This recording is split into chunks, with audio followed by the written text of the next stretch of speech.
नमस्कार साथियों, स्वागत है आपका हमारे चैनल पे। आज हम लेके आए हैं बिहार एससीईआरटी की ये नोट्स हैं और मैं इसे खुद अपने हाथों से तैयार किया है और मैं इसको आप लोगों के लिए प्रोवाइड कराया हूँ। अगर इसमें मैं पूरा कोशिश किया हूँ कहीं से भी कोई त्रुटि ना हो। चलिए देखते हैं क्लास 8 की एससीईआरटी को। ठीक है, इसमें पहले चैप्टर का नाम है कि कब, कहाँ और कैसे। ठीक है, कब, कहाँ और कैसे। अब इसमें दे रखा है कि स्पेन के प्रसिद्ध नाविक कोलंबस ने, ठीक है, 1492 में अमेरिका महाद्वीप की खोज की थी। मतलब है कि स्पेन का जो नाविक था कोलंबस, वो 1492 में अमेरिका महाद्वीप की खोज किया था। 628 में क्वेश्चन बना था टीआरई 2 में। ठीक है, उसके बाद दे रखा है कि 1817 में स्कॉटलैंड के जेम्स मिल ने ब्रिटिश भारत का इतिहास नामक पुस्तक के लिखी थी। किसने लिखी थी? ब्रिटिश भारत का इतिहास नामक जेम्स मिल ने। और जेम्स मिल ने भारत के इतिहास को 3 कालखंडों में बांटा था। ये प्रश्न बनता है कि हमेशा कि जेम्स मिल ने भारत के इतिहास को कितने कालखंडों में बांटा था? तो 3 कालखंडों में बांटा था। उसके बाद हमारा आगे दे रखा है कि भारत में कैमरे का इस्तेमाल 1850 में किया गया था। भारत में कैमरे का इस्तेमाल 1850 के दौरान किया गया था, चाहे हुआ था। अब उस टाइम हम लोग 1850 के समय यहाँ के मुगल शासक कौन थे? बहादुर शाह जफर द्वितीय। ठीक है, और तो उन्हीं का सबसे पहले फोटो और अंतिम भी फोटो उन्हीं का लिया गया था, क्योंकि 1857 की क्रांति के बाद वहाँ का मुगल वंशी समाप्त कर दिया गया था और वहाँ से कोई आगे का राजा मतलब नहीं बना था मुगल शासक। इस वजह से पहला और अंतिम दोनों बहादुर शाह जफर को ही फ़ोटो खींचने वाले ये रखा गया था। फिर है कि देखिए यहाँ से नीचे जो ये हमारा फैक्ट दे रखा है, यहाँ से हमेशा इंपॉर्टेंट प्रश्न बने हैं टीआरई 1 में भी, 2 में भी, 3 में भी, आगे भी शायद बने कि 1912 ईस्वी में बिहार व उड़ीसा को बंगाल से अलग कर दिया गया था। बंगाल से अलग किसे किया गया? 1912 में बिहार व उड़ीसा को। ठीक है, पहली बार तो बटा था 1905 में, लेकिन वो रद्द कर दिया गया। लेकिन दोबारा ये उड़ीसा और बिहार को 1912 में किया गया। फिर है कि 1936 ईस्वी में बिहार एवं उड़ीसा को अलग किया गया था। अगर पूछा जाए कि बिहार की स्थापना को कब हुआ था, तो पहले लोग 1912 ही आंसर दिया जाता है, क्योंकि ये आयोग भी बीपीएससी मानता है। ठीक है, उसके बाद 1936 में बिहार और उड़ीसा को अलग किया गया था। फिर है कि पुनः 15 नवंबर 2000 को बिहार से झारखंड को अलग किया गया था। कब? 15 नवंबर 2000 को बिहार से झारखंड को अलग किया गया था। उसके बाद हमारा आगे है कि बिहार में 1857 की क्रांति की शुरुआत रोहड़ी नामक स्थान से हुआ था, जो देवघर में है, देवघर झारखंड। इस टाइम वो देवघर जो है झारखंड में पड़ रहा है। तो सबसे पहले 1857 की क्रांति की शुरुआत कहाँ से हुई थी? तो रोहड़ी नामक स्थान से हुई थी। यह बीपीएससी पूछा है, टीआरई में तो अभी तक नहीं पूछा है, लेकिन बीपीएससी में पूछा है। आगे चलिए देखते हैं कि अभी चैप्टर 1 खत्म हो गया, या चैप्टर 2 है। चैप्टर 2 में है कि भारत में अंग्रेजी राज्य की स्थापना। अब दे रखा है कि पुर्तगाली नाविक वास्को डी गामा 1498 ईस्वी में अफ्रीका का चक्कर लगाते हुए केप ऑफ गुड्स होप के मार्ग से कालीकट पहुंचा था। ठीक है, कालीकट कहाँ है? केरल में। अब ये प्रश्न टीआरई 2 में पूछा था 6 to 8 में ही। सोचिए कि डायरेक्ट टू डायरेक्ट प्रश्न वहीं से उठाया एससीईआरटी से ही। अगर आपको यकीन नहीं होगा तो आप टीआरई 2 का पेपर उठा के देख लीजिएगा कि कहाँ से केप ऑफ गुड्स वाला ऑप्शन है, मतलब प्रश्न है कि नहीं है। फिर है कि 31 दिसंबर 1600 ईस्वी को इंग्लैंड के कुछ व्यापारियों ने लंदन से ईस्ट इंडिया कंपनी की स्थापना किया था। लंदन में 1600 ईस्वी में इंग्लैंड के व्यापारियों ने लंदन में ईस्ट इंडिया कंपनी की स्थापना की थी। उसके बाद महारानी एलिजाबेथ ने केवल इस कंपनी को 15 वर्षों के लिए पूर्व के देशों में, जैसे हम लोगों का देश जो है पूर्व में पड़ता है, तो पूर्व के देशों में भारत से व्यापार का एकाधिकार दे दिया था कि इधर दूसरी मतलब ब्रिटेन की कोई दूसरी कंपनी उधर व्यापार करने नहीं जाएगी। उसके बाद हमारा आगे दे रखा है कि फ्रांसीसियों का प्रधान कार्यालय भारत में दक्षिणी पूर्वी तट पंडिचेरी में था। ये मैं अपने से कुछ नहीं लिखा हूँ, सबका सब जो एससीईआरटी में दे रखा है वहीं से मैंने कॉपी किया है। ठीक है, फिर है कि अंग्रेजों का प्रमुख केंद्र फोर्ट सेंट जॉर्ज मद्रास में था। ठीक है, अंग्रेजों का प्रमुख केंद्र कहाँ था? फोर्ट सेंट जॉर्ज मद्रास में था। फिर 1750 के आसपास कर्नाटक में उत्तराधिकार के संघर्ष, ठीक है, संघर्ष शुरू हुआ जिसमें फ्रांसीसी व अंग्रेजों आमने सामने आए। मतलब फ्रांसीसी और अंग्रेज आमने सामने कर्नाटक के लिए लड़ने लगे और अंग्रेज कर्नाटक में अपने नवाब बनाने में सफल हो गए। मतलब वहाँ अंग्रेज जीत गए थे। उसके बाद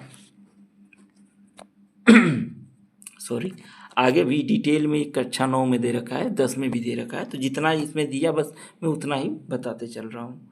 फिर दिया है कि बंगाल में अंग्रेजी फैक्ट्री 1651 में हुगली नदी के किनारे बनी थी। बंगाल में जो पहली अंग्रेजी फैक्ट्री थी वो 1651 में हुगली नदी के किनारे बसी थी। तो यहाँ प्रश्न बनता है कि बंगाल में चाहे अंग्रेजों की पहली फैक्ट्री कहाँ लगी थी, तो आप हुगली नदी बता सकते हैं, 1651, ठीक। फिर दे रखा है कि गोविंदपुर, सुल्तानती और काइथा के यह तीनों गांव मिलकर कलकत्ता कहलाया था। कौन कौन? गोविंदपुर, सुल्तानती और काइथा, ये तीनों गांव मिलकर कलकत्ता कहलाया था। उस टाइम ये प्रश्न उसमें दे रखा है साफ साफ। फिर एक मुगल सम्राट फारुखा सियार ने अंग्रेजों को 1717 ईस्वी में बिना कर दिए व्यापार करने की अनुमति दी। यहीं से शुरू हो गया था अंग्रेजों के दिमाग में अपना जो भी उनके हम लोगों के साथ बेईमानी के सोच 1717 में ही क्योंकि ये बिना कर लिए जब व्यापार करने की अनुमति दे दी तो वो अपने मनमाने ढंग से सब कुछ करना शुरू कर दिए थे। उसके बाद दिया है कि 23 जून 1757 में मुर्शिदाबाद के पास प्लासी का युद्ध हुआ था। पूछ दिया प्लासी का युद्ध कब हुआ था, तो 23 जून 1757 में। और कहाँ हुआ था, तो मुर्शिदाबाद के पास, जिसमें सिराजुद्दौला बाद में मारा गया। सिराजुद्दौला बाद में क्या, वो इसके साथ का जो एक जो सेनापति था उसने दगा कर दिया और वो उन अंग्रेजों की सेना से जाके मिल गया था। इस वजह से इसको कहा कि मालिक आप जाओ, हम संभाल लेंगे, और वहाँ पे दगाबाजी करके इसके पीछे अपने आदमियों को लगा के इसे मरवा दिया गया था, ठीक है, धोखे से। उसके बाद है कि और मीर जाफ़र को बंगाल का नवाब बना दिया गया। जब सिराजुद्दौला मारा गया तो मीर जाफ़र वहाँ का नवाब बन गया। देखिए मैं डिटेल से यहाँ कुछ नहीं बता रहा हूँ ताकि मैं बस SCERT में जो लिखा है वहीं बताते जा रहा हूँ, आगे आपको सारा डिटेल मिलता जाएगा जैसे जैसे क्लास आगे बढ़ेगी 9-10 में, ठीक है। इस लड़ाई के साथ ही भारत में कंपनी का सत्ता की स्थापना शुरू होगी। प्लासी के युद्ध के बाद ही भारत में कंपनी की सत्ता शुरू हो गई थी। कब हुई, तो 1757 में। इस युद्ध में अंग्रेजों की तरफ से रॉबर्ट क्लाइव ने नेतृत्व किया था। प्लासी का युद्ध अंग्रेजों की तरफ से कौन लड़ा था, तो रॉबर्ट क्लाइव ने नेतृत्व किया था। उसके बाद हमारा है कि 1764 में बक्सर का युद्ध हुआ था, जिसमें रॉबर्ट क्लाइव ने अवध के नवाब सिराजुद्दौला, मुगल बादशाह शाह आलम द्वितीय, उसके बाद तथा बंगाल के नवाब मीर कासिम के संयुक्त सेना को हरा दिया था। अब यहाँ से प्रश्न हमेशा बनता है कि अंग्रेजों ने सर्वप्रथम जब लड़ाई यहाँ किए थे, आए थे, तो उस टाइम बंगाल का नवाब मुगल बादशाह कौन था या मुगल का नवाब कौन था, तो यहाँ पे शाह आलम द्वितीय जी को दिया गया है। अक्सर बक्सर की लड़ाई में ये पूछता रहता है क्योंकि ये सबको याद है 1764 में बक्सर की लड़ाई हुई थी बिहार में ही, ठीक है। उसके बाद हमारा नीचे दे रखा है कि जिससे कंपनी को बिहार बंगाल, अब देखिए वहाँ से 1764 की लड़ाई ये लोग हार जाते हैं, तो अब कंपनी को बिहार बंगाल उड़ीसा के दीवानी, ठीक है, यहाँ पे इलाहाबाद की संधि होती है और यहाँ पर ये तीनों जगह का बिहार बंगाल और उड़ीसा की दीवानी मिल जाती है कंपनी को। उसके बाद है कि सहायक संधि कबूल करने वाला पहला शासक हैदराबाद का निजाम, ठीक है, निजाम था। उसके बाद दे रखा है कि ये सहायक संधि का स्थापक था तो ये बेलिजली ने कराया था, और दूसरा अवध का नवाब था। पहला हैदराबाद का निजाम और दूसरा अवध का नवाब। कराया किसके काल में था, बेलिजली के काल में। उसके बाद है कि ईस्ट इंडिया कंपनी मालाबार तट से इलायची और काली मिर्च खरीदती थी, जिस पर 1785 में टीपू सुल्तान ने रोक लगा दी। 1785 में ईस्ट इंडिया कंपनी पर कौन रोक लगा दिया था, तो ये टीपू सुल्तान ने। उसके बाद होता क्या है कि east India company Tipu Sultan के अंतिम लड़ाई कब होती है, 1799 में, जो श्रीरंगपट्टम में हुई थी।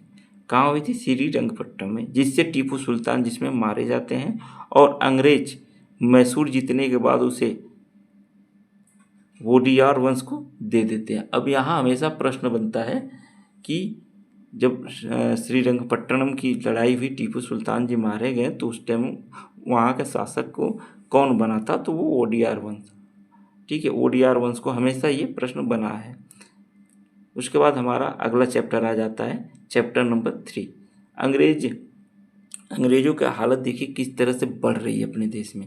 फिर ग्रामीण जीवन और समाज में आता है चैप्टर नंबर 3, और इसमें दे रखा है कि भारत 68% आबादी गांव में रहती है भारत की। अस्थाई बंदोबस्त 1793 में लॉर्ड कॉर्नवालिस ने लाया था। अस्थाई बंदोबस्त व्यवस्था कौन लाया था, तो लॉर्ड कॉर्नवालिस लाए थे। कब लाए थे, का 1793 में लाए थे। उसके बाद दे रखा है कि रिकार्डो, ये प्रश्न देखिए बना था TRE 2 के 6-8 में, कि रिकार्डो के अनुसार जमींदारों की संपत्ति पर भी कर लगाना चाहिए। उनकी प्रसिद्ध पुस्तक प्रिंसिपल ऑफ पॉलिटिकल इकोनॉमी 1821 में प्रकाशित हुई थी। तो ये है कि जमींदारों पे कर लगाने की बात किसने किया था, तो रिकार्डो ने। ये प्रश्न TRE 2 में बना था 6-8 में।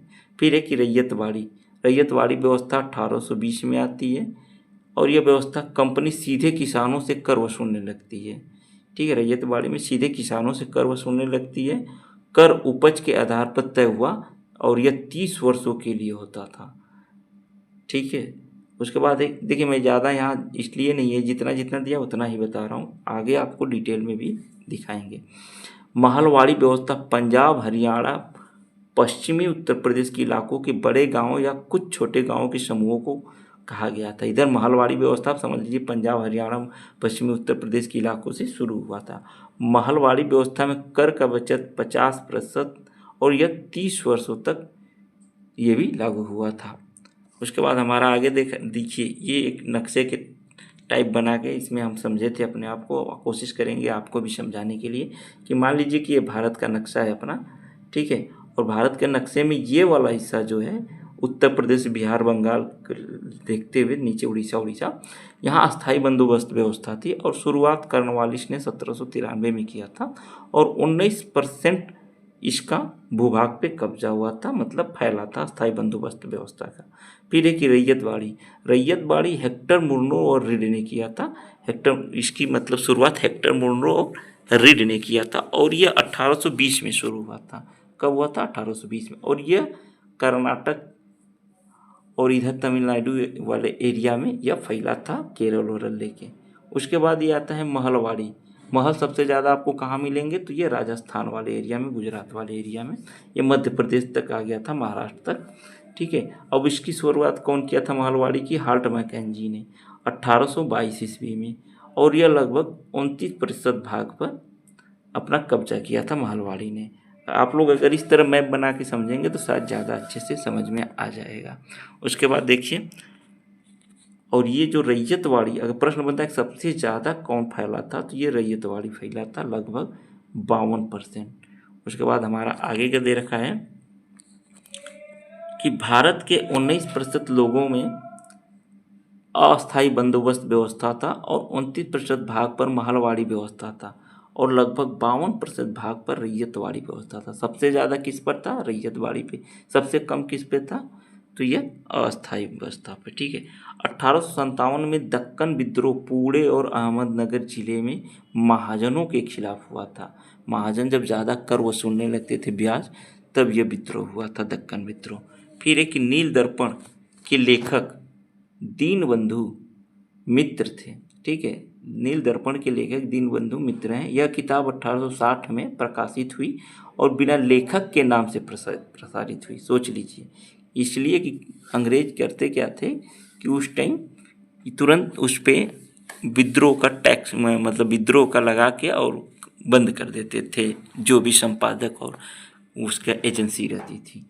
अभी दिया कि इसमें अंग्रेजी अनुवाद, मतलब इस पुस्तक का अंग्रेजी अनुवाद माइकल मधुसूदन दत्त ने किया था। मतलब नील दर्पण पुस्तक का अंग्रेजी अनुवाद किसने किया था, तो माइकल मधुसूदन दत्त ने किया था। उसके बाद चैप्टर 4 आता है हमारा। इसमें दे रखा कि उपनिवेशवाद और जनजातीय समाज। अब देखिए कि तेजी से खत्म होते जंगल की समस्या को हल करने के लिए अंग्रेजों ने 1864 में वन विभाग की स्थापना की। अब प्रश्न आता है कि अंग्रेजों ने वन विभाग की स्थापना कब किया था, तो 1864 में। फिर है कि और 1865 में ही वन अधिनियम बनाया गया था। अब इन दिनों को जंगल के संरक्षण के लिए ये वन विभाग और वन अधिनियम बना था। फिर है कि 1878 में अंग्रेजों ने बड़े जंगलों को आरक्षित घोषित कर दिया तथा उसे अपने नियंत्रण में ले लिया। भारत में सबसे बड़ी जनसंख्या भील जनजाति की है। भारत में ये कक्षा 8 में दे रखा है कि भारत में सबसे बड़ी जनसंख्या कहाँ है, का भील जनजाति की है। अब उसके बाद है कि उड़ीसा की कंध जनजाति का विद्रोह जमींदारों एवं साहूकारों के शोषण के विरुद्ध हुआ था। देखिए, कंध जनजाति का विद्रोह किसके विद्रोह में हुआ था, तो ये जमींदारों साहूकारों के। अभी आगे डिटेल में हमने पूरे जनजातीय कक्षा 9-10 में जो दे रखा है जनजातीय विद्रोह, पूरा का पूरा हम आगे कराएंगे आप लोगों को, ठीक है। उसके बाद देखिए हमारा दे रखा ये इतना ही था। फिर एक चैप्टर 5 में शिल्प एवं उद्योग कि पुर्तगालियों का व्यापार सर्वप्रथम कालीकट से शुरू हुआ, इसलिए इन्होंने सूती कपड़ों को सर्वप्रथम कोलिको नाम दिया था। देखिए ये भी है, देखिए क्लास 8 से और 9 से सबसे ज़्यादा 6 to 8 में पूछा गया था। तो ये सूती कपड़ों को कोलिको नाम क्यों दिया गया था, क्योंकि यह कालीकट से शुरू हुआ था, इन्होंने यही देखा था। तो उसके बाद हमारा आगे बन रहा है प्रश्न डिटेल कि बारीक सूती कपड़ों को सर्वप्रथम अरब व्यापारियों के पास इराक के पास में मोसल नामक शहर में देखा गया था। सबसे पहले सूती कपड़ों को अरब व्यापारियों के पास इराक के मोसल नामक शहर में देखा गया था, ठीक। उसके बाद देखिए जिसकी वजह से बारीक बुनाई वाले सूती कपड़ों को मसालिन नाम दिया गया। मतलब मोसल जगह देखा गया तो मसालिन नाम दिया गया, और कालीकट जगह देखा गया तो कोकिलो नाम दिया गया। उसके बाद देखिए इंग्लैंड ने 1720 में कैलिको अधिनियम बनाया। मतलब जो हम लोगों को कपड़ा कालीकट से लेके जाते थे, देखते थे ये लोग, तो उस टाइम 1720 में कैलिको अधिनियम इंग्लैंड में बनाया गया। फिर है कि 1813 में इंग्लैंड के द्वारा मुख्य व्यापार नीति बनाई गई। मुख्य व्यापार नीति 1813 में। फिर 1854 में मुंबई में पहली सूती वस्त्र कारखाना। देखिए ये प्रश्न बनता है हमेशा कि 1854 में पहली सूती कारखाना लगा था, जो कवासजी नामक एक पारसी व्यापारी ने स्थापित किया था, ठीक। कवासजी नाना एक पारसी व्यापारी थे। उसके बाद है 1880 तक पूरे भारत में 56 सूती कपड़ा मिल स्थापित हो चुकी थी। फिर 1906 में कोयला खान उद्योग की शुरुआत हो गई थी। 1906 में कोयला खान उद्योग की शुरुआत हो चुकी थी। उसके बाद हमारा इधर दे रखा है कि 1907 में जमशेदजी टाटा ने के द्वारा तत्कालीन बिहार के साक्षी नामक स्थान पर टिस्को की स्थापना की थी 1907 में। तो दे रखता है कि जमशेद टाटा का जो पहली बार कंपनी टिस्को बनी थी वो कब बनी थी, का 1907 में, ठीक है। फिर है हमारा 1927 ईस्वी में व्यापारी हितों के लिए फेडरेशन ऑफ इंडियन चैम्बर्स, ठीक है, कॉमर्स इंडस्ट्री मतलब फिक्की की स्थापना की गई थी। फिक्की की स्थापना कब हुई थी, 1927 में, ठीक है। फिक्की की स्थापना 1927 में किया गया था। फिर 1923 में सरकार ने दुर्घटना बीमा योजना शुरुआत की। 1920 में मजदूरों के हितों के लिए All India Trade Union Congress एक्टू का स्थापना। देखिए ये प्रश्न बनता है कि All India Trade Union Congress का स्थापना कब किया गया था, 1920 में। इसके पहले अध्यक्ष लाला लाजपत राय जी को बनाया गया था, ठीक है। फिर देखिए चैप्टर 6 में क्या है कि अंग्रेजी शासक के खिलाफ संघर्ष। 1857 का विद्रोह के बारे में दिया है। 1857 का विद्रोह को हम लोग आज नहीं करेंगे, ये थोड़ा सा है, बस इसको बता के डिटेल में हम अगले वीडियो में लेके आएंगे। अगर वीडियो हमारी अच्छी लग रही है तो आप लाइक शेयर कमेंट जरूर करिएगा, और इसकी PDF हम अपने टेलीग्राम ग्रुप जो नया भी बना है उसमें डाल देंगे, ठीक है। एजुकेशन विथ एक्सपर्ट के नाम से ही सर्च करेंगे तो उसमें आपको मिल जाएगा, रेड कलर का लोगो लगा हुआ। 1857 की क्रांति का तत्कालीन कारण चर्बी वाले कारतूस था। सन 1856 को कानून बनाया गया कि भारतीय सैनिकों को युद्ध करने समुद्र पार जाना होगा, ठीक है। उसके बाद देखिए 29 मार्च 1857 को बैरकपुर की छावनी 34वें रेजिमेंट के मंगल पांडे ने राइफल लेने से मना कर दिया था। विद्रोह 10 मई 1857 को, ठीक है, 10 मई 1857 को मेरठ से शुरू हुआ और 11 मई को दिल्ली पहुंच गया था। देखिए क्लास 8 का जितने भी लाइन बाय लाइन दिया है मैं अभी यहाँ पे वहीं पढ़ाऊँगा। डिटेल एनालिसिस जब पूरा एनसीईआरटी ख़त्म कर लेंगे तो सब पे एमसीक्यू बना के आपको कराया जाएगा प्रैक्टिस के तौर पे। थैंक यू साथियों, लाइक शेयर ज़रूर करिएगा, बहुत मेहनत की है।